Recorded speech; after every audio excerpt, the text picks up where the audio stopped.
not normal. I know this is some pretty big news that may or may not have already been revealed in the title, but the four-rotor Supra is officially being shipped to the other side of the world, to New Zealand for a rotary reunion. Taupo, New Zealand was probably one of the most beautiful places I've ever been. And when Guy and Steph were telling us all about rotary reunion, I wanted to go, but I wanted to bring one of my own cars. They suggested bringing the four-rotor Supra, which has been pretty reliable, but the boys over here didn't want me to ship the car out unless it was absolutely perfect in every way possible. So we're gonna kind of go over some of the things we've been doing to make the Supra even better, even more perfect, and maybe squeeze a little bit more power out of it before it gets shipped to New Zealand Saturday of this weekend. Now, the biggest problem we had with the car since the very beginning was wiring, ECU, gremlins that would just keep popping up that we couldn't get to the bottom of. So step number one that was a requirement from Freddie was to delete the entire harness from the car and start from scratch. Sounds like a big undertaking, but we wanted to update the car to have all the latest and greatest Link ECU products because the car is also going to be visiting Link's headquarters down on the South Island of New Zealand. So if you look here, I'm not a super wiring expert,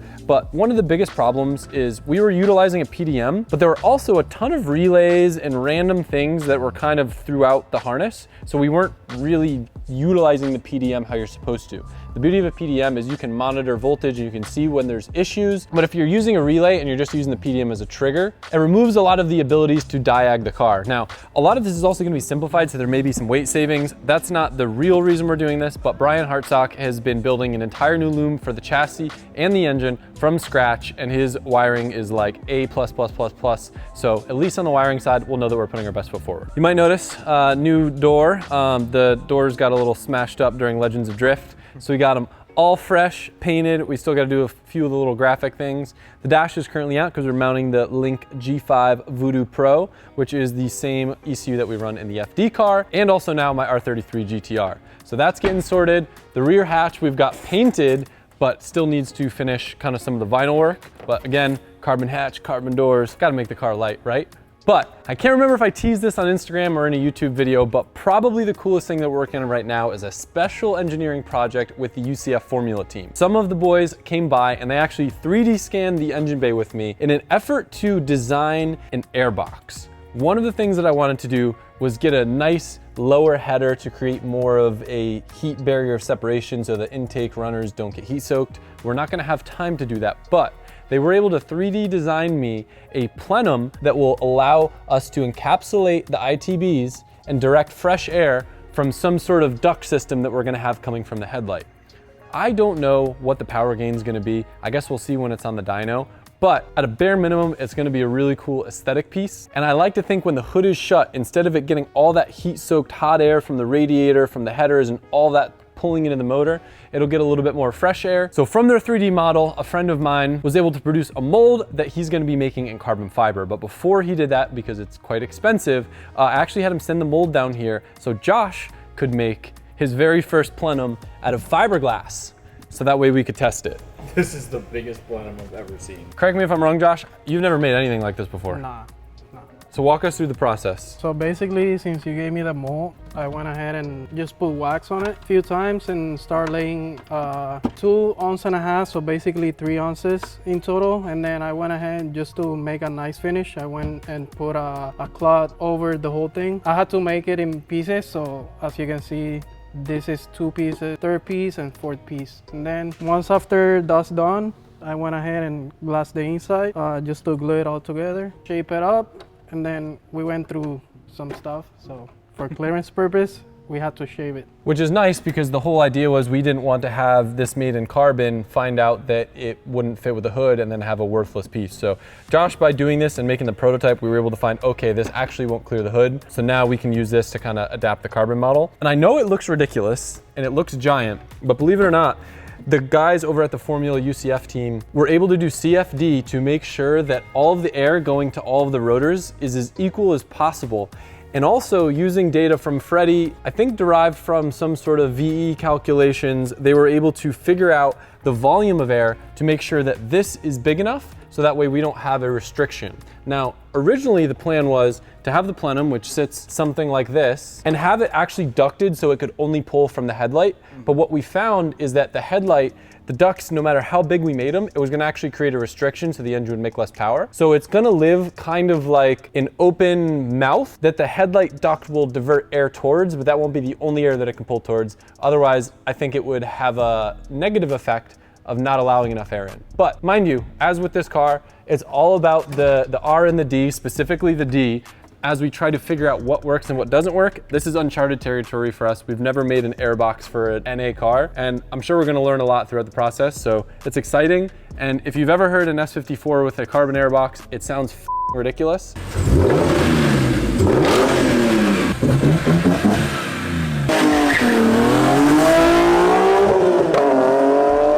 And I think this car is gonna sound even crazier. I don't wanna bore you too much because we're gonna be going through pretty much all this you'll see in action in this same video. We'll have it on the dyno, we'll be testing it. A couple other little new improvements and modifications. Our buddy JP helped relocate the power steering down here. We wanted to get it out of the way where before it was a little bit claustrophobic and hard to service. Back there, lower center of gravity. It's away from the things that it was causing issues with before. We also went ahead and got this car now with manual brakes. Before it had a brake booster that we weren't using, so the brake pedal wasn't the best. So that's a cool improvement in the car. Outside of that though, it's just kind of going through, making sure stuff is tight, ready to go. It's gonna be on the water for a while. The event isn't until the second week of February, so it's got time. I shouldn't say it's got time because we don't have time because the car leaves on Saturday, but it's not like the event is right around the corner. We just want to put our best foot forward. Even though the car's been incredibly reliable, still, if we can do any of these little things here now to make it even better, why not? To commemorate the latest and greatest version of the Supra, we did just release a brand new design. One of my favorites yet of the four-rotor Supra. It's a technical drawing on the back of a heavyweight hoodie, as well as a heavyweight t-shirt, both available now on lzmfg.com, and it's gonna get you entered for a chance to win the G80 M3 and $25,000 cash, or $80,000 cold hard cash if you don't want the car. We also just dropped a brand new limited edition signed print. Mind you, I didn't sign this one yet, but super cool photo from Formula Drift, available on the website, limited numbers, great way to support the channel. Check it out, link in the description. All right, and this is where we take a break from the usual content. I shouldn't say usual content, because this happens a lot, where we switch from a very difficult mechanical task to a task that Adam can do, like putting new wheels on the giveaway G80. So, we have a box here from BC Forged. I rang up the boys because I know they know these G80s better than anyone else, and I wanted the best possible fitment. Stock wheels ain't it. We gotta put something spicy on it, and I'm gonna show you what we got. You ready for it? I haven't seen these yet either, so this is an authentic reaction.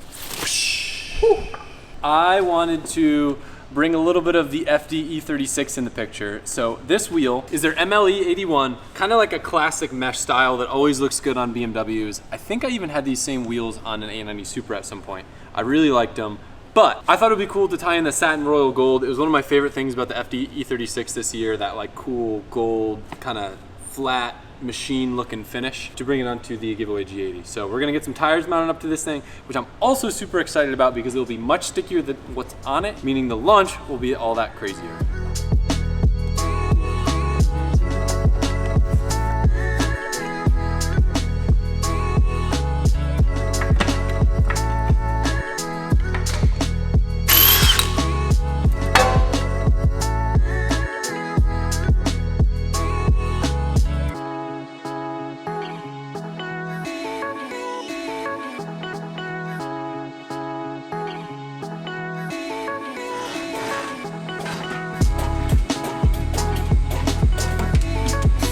One of the things I know BC Forge prides themselves on is not needing any spacers. Fitment's always dialed in for the specific chassis. They have a huge database of different cars and fitments. They always give me shit because I order my wheels like conservative for the drift car, that way we can play around with spacers. But for something like this, it's gonna be perfect right out of the box.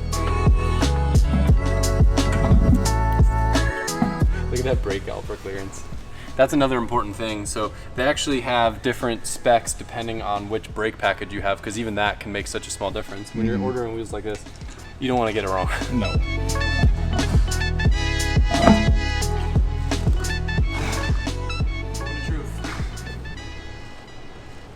Oh my God.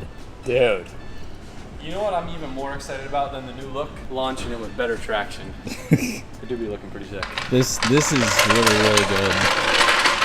I'm gonna go ahead and say this. I know it's a big statement to make. This is by far the best giveaway car we've ever done. Yeah, for sure. That's crazy.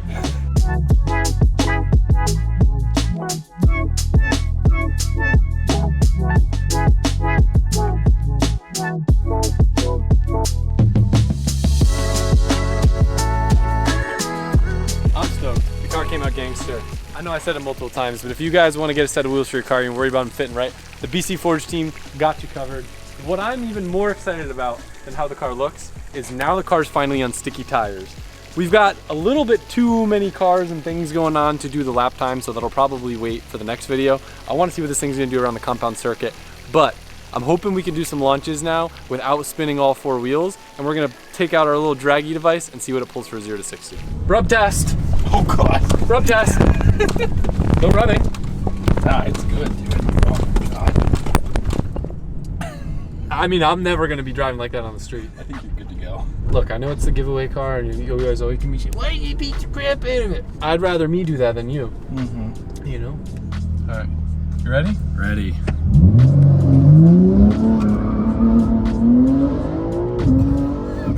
That feel good?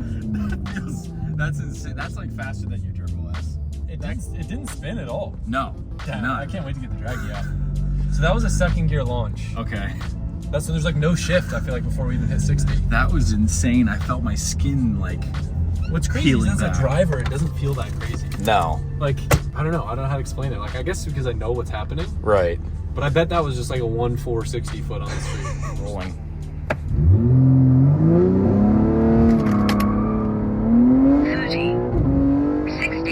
Oh. 1.65, 60 foot, 2.89, 0 60. Not bad. No. Not bad.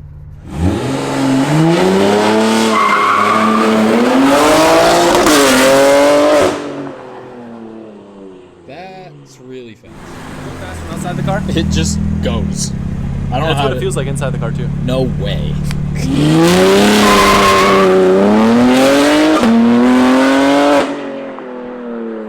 All right, so the car had a trans-tune flash that limited it to only go down into second gear. I just re-flashed it to allow it to go in first gear. It may be a little bit faster, it may just blow the tires off, but it'll probably be more exciting. 30, 60. Holy crap. Okay. 1.59 60 foot, 2.63 0 to 60. Oh, so it was faster. Yeah.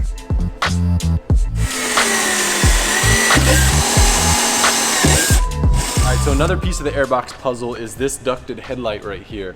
And believe it or not, they do make one for the Supra, but it's for the other headlight because the factory turbo system is on the passenger side of the car. Our friends over at Eventury were kind enough to actually send us the 3D file for their carbon headlight, which we were able to flip and 3D print over here at Drift HQ. So the boys got this all glued together, and we're gonna mock it up and see if this can divert some air towards that opening for the new plenum. Kind of heavy. That'll look cool though.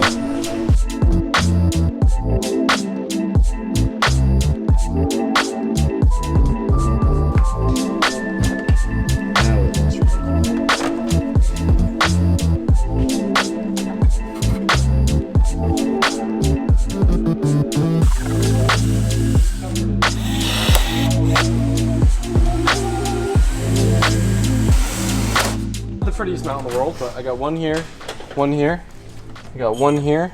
I don't think this thing's gonna go anywhere with all this stuff attached. It is technically a little bit more flexible than we'd like. It's certain plastic that's probably not ideal for what we're using it for. But seeing as it took a week to print, we don't really have the opportunity to print it again. But it looks good. It looks sick.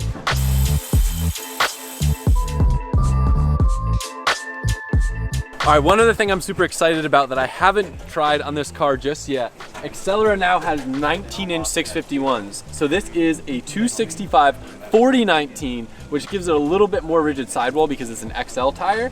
I'm excited. This will probably be one of the best tires that's ever been on this car. And casual reminder to you guys, Tire Streets has a Black Friday sale going on right now where you can get 30% off site-wide, and if you use my code AdamLZ, it's gonna get you an extra $5 off per tire. So go check it out and take advantage of it before it's too late.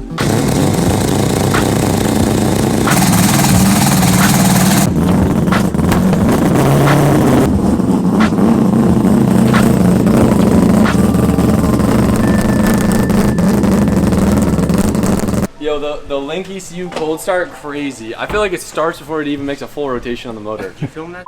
Yeah. My first Link rotary tune ever. That's sick. First base map, I made it at 4 a.m. last night. I mean, it seems pretty sick already. Yeah. So what's the game plan? What are we doing? Well, we know what it's been doing. We know what it does. We're validating all of the new electronics. Yeah. So obviously it's basically retuning the car from scratch. The car was on a different ECU before, so Freddie will get all of that dialed. One of the experiments I'm excited for is to dyno the car with the hood closed, where it will be a little bit heat soaked, you know, pulling in all the hot air like it had been, and then trying it again with the plenum, which should be pulling in air from not the heat soaked area of the engine bay. See if it sounds different, see if it picks up any power. Possible too, the reverberations that happen due to the plenum could change some things, but there's only one way to find out.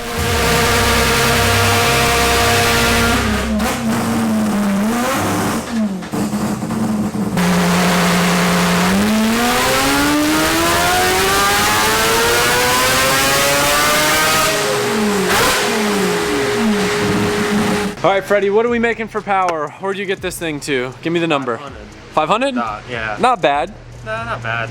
She's made a little bit more before, but I think the last time we had it on the dyno, it made about like 480 something. So there is some notable gains, but like I said, I want to experiment. So should we do a pull first with the hood closed without the plenum? Yes. See what happens. Heat soak it. Yeah, I mean, we do technically have the duct, which helps some, but even still, see what that does after a couple pulls. Then we'll put the airbox on, see. Let's heat soak it for about 5 minutes. Okay. And I'll just fire it up, do a rip, And see what happens. and open it up, put the airbox on, and go from there. Cool.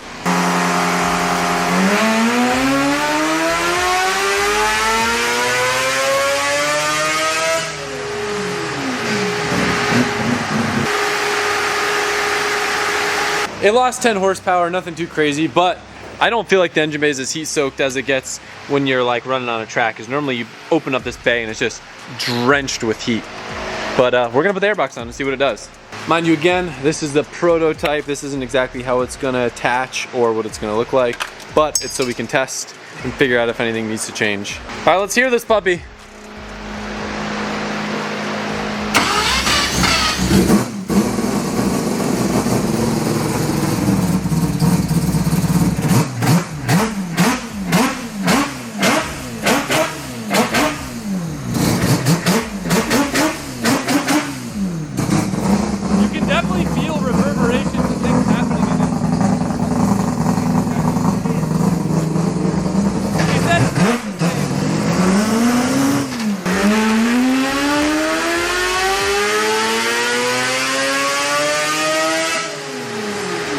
All right, so this is about what we expected. With the hood open, almost the same exact graph, which is very, very good actually, because my biggest concern was that we weren't going to have enough airflow and that the airbox could hurt power. But the fact that it made pretty much the same power with the airbox versus without with the hood open is a good sign that it can flow and allow the engine to breathe as much as it needs. But let's see what happens when we close the hood.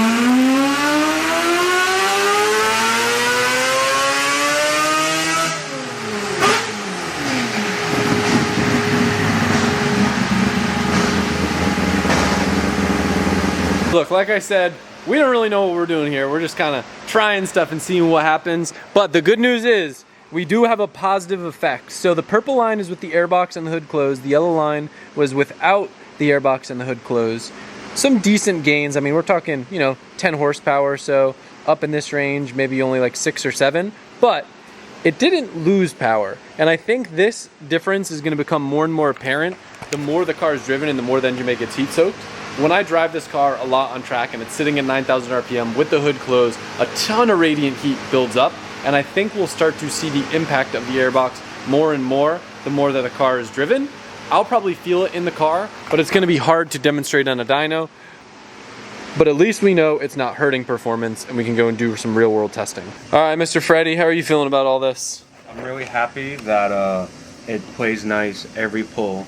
Beforehand, it used to break up randomly. Whatever it used to do, Adam and I would fight. I would question our friendship. He'd be like, "Oh, try this." I'm like, "Adam, it's not me, okay? It's the car." But this thing lays down 500 wheel back to back to back to back to back. Nothing's playing games. All the AGTs are working. All 5 lambda sensors are working. They're not like glitching out. The battery voltage is happy. All the PDM data is proper. So I'm very happy that when we have a problem, I know where to look Meanwhile, in the past, there was a guessing game of like, you know, the Spider-Man meme. Well, you got your wiring from Brian. Yep. You got your Link ECU now in there. Is it helpful for your brain to have the same ECU as all the other cars? You don't have to keep on like switching your brain around? No, I'm pretty much used to it due to like my clientele, but I'm like, whenever I tune a Link, things just go smooth. But I've been tuning Link for a very long time, so the workflow is, I don't know.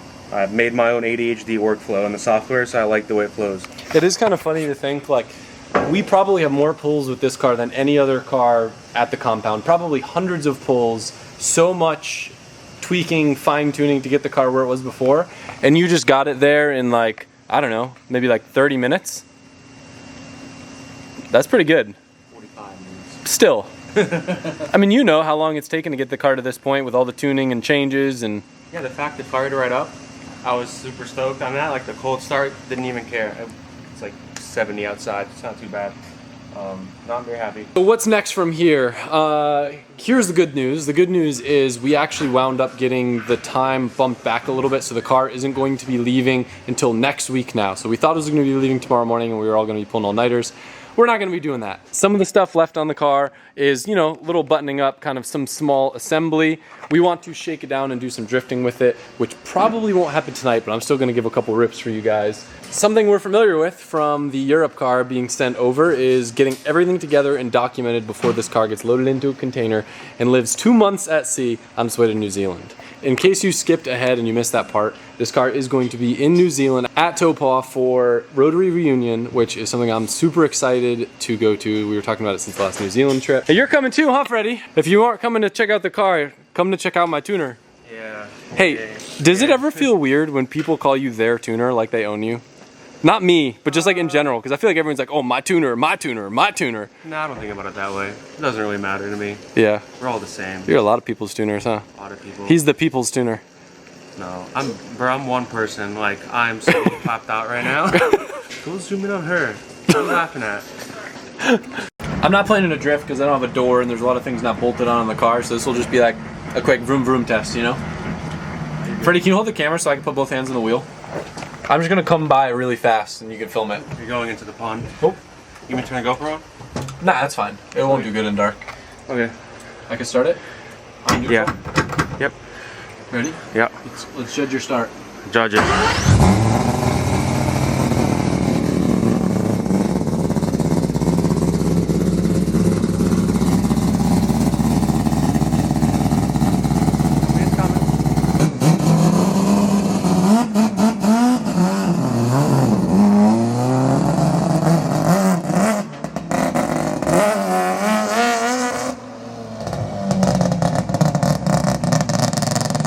See a damn thing.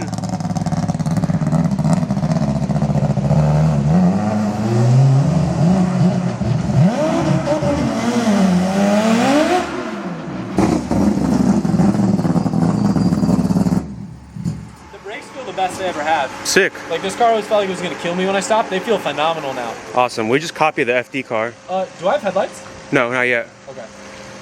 You deleted one headlight, I'll still let it rip. and now we didn't wire it yet. Brakes feel phenomenal. Cool. Yeah. Obviously built some trust in them. Yeah.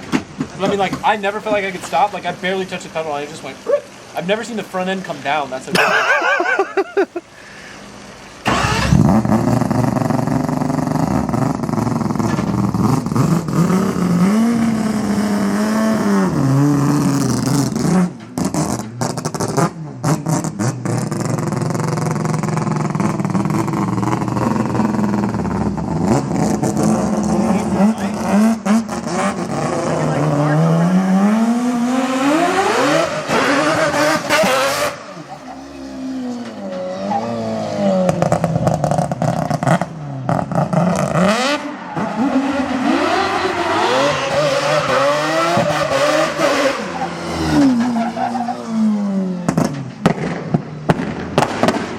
That is not normal. What is that? You put the tune on? What'd you do?